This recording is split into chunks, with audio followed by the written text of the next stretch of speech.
Nah, ini yang paling terkenal dari Sunan Kalijaga, namanya Kidung Rumeksa ing Wengi. Kalau zaman dulu orang Jawa disuruh dibaca kalau malam.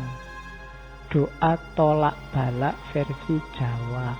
Kenapa sih kok Sunan Kalijaga ndak ngasih doa-doa yang bahasa Arab? Lagi-lagi hubungannya sama audiens. Audiennya orang Jawa. Daripada diajari bahasa Arab mungkin bisa menirukan tapi ndak ngerti maksudnya. Sementara doa itu kan meminta sesuatu. Minta sesuatu ya harusnya kita paham yang diminta apa. Kan sering kita itu apal doa tapi ndak ngerti artine. Wong doa itu minta, kita ndak jelas minta apa. Kadang-kadang doa kita apalan.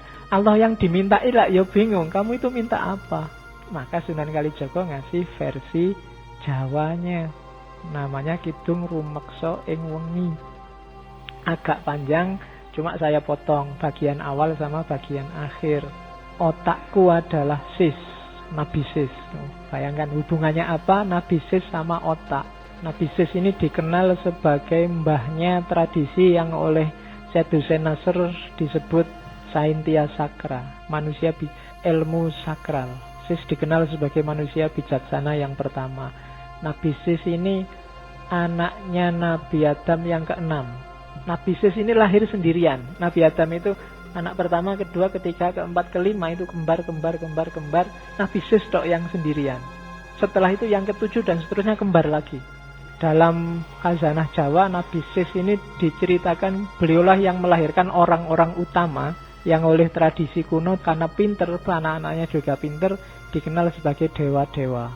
Terus pangucapku ya Musa. Musa kan dikenal sebagai Kalimullah, teman ngobrolnya Allah. Nafasku Nabi Isa, Ruhullah. Maryam melahirkan Isa tidak pakai suami, jadi langsung ruh Allah ditiupkan. Nabi Yakub pamiarsaning wang. Nabi Yakub pendengar, Nabi Daud jadi suara.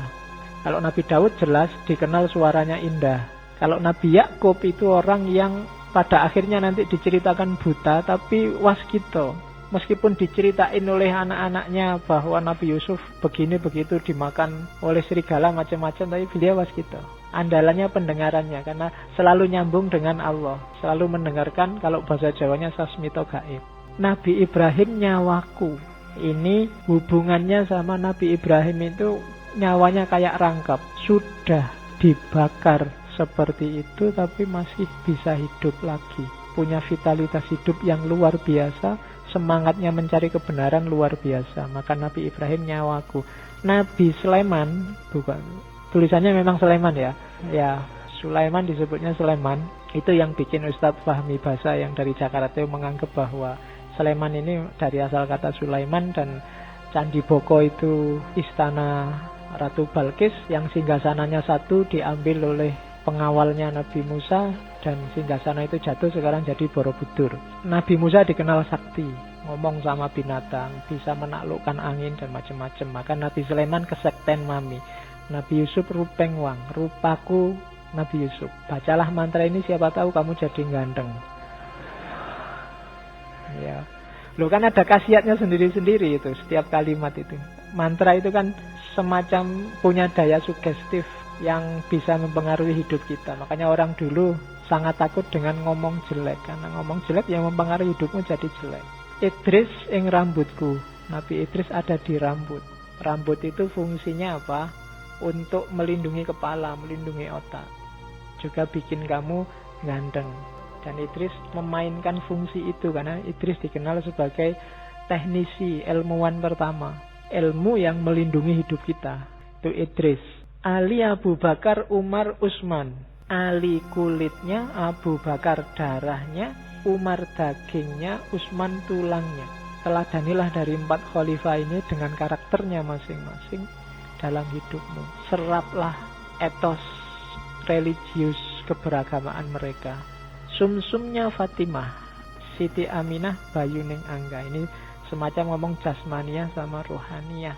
Sumsum itu kan semacam pendukung hidup dayanya, itu mirip kayak Fatimah. Dan jasmaniah, Ibunda Aminah itu jasmaniahnya lah yang mendukung rohani. Beliaulah yang jadi pelantaran lahirnya Nabi Muhammad. Ayub jadi ususnya. Nabi Ayub itu ususnya dawa kalau bahasa Jawanya. Tangguh sekali. Dapat cobaan seberat itu masih bisa ngatasi. Maka Ayub ing ususku. Nabi Nuh ing jantungku. Nabi yang 900 tahun lebih dakwah dan tidak putus asa. Sampai dikenain bencana banjir luar biasa. Punya daya hidup yang luar biasa. Maka Nabi Nuh ada di jantungku. Nabi Yunus adalah ototku. Nabi Yunus punya kekuatan yang dahsyat untuk bertahan di dalam perutnya ikan. Mataku Muhammad Nabi. Yang ngerti mana benar mana salah. Pedoman kita hanya Nabi Muhammad. Pamuluku Rasul. Ini agak dibedakan ya, Muhammad sama Rasul. Muhammad sebagai manusia dan Muhammad sebagai Rasul. Kalau sebagai Rasul, levelnya lebih tinggi dari manusia. Mereka yang bisa komunikasi langsung dengan Allah. Makanya Muhammad Rasulku, dan semuanya itu di bawah naungan Adam dan Hawa. Sumbernya manusia semua dari sana. Dan kalimat terakhirnya, sampun pepak sak katai para nabi dadiya sarira tunggal.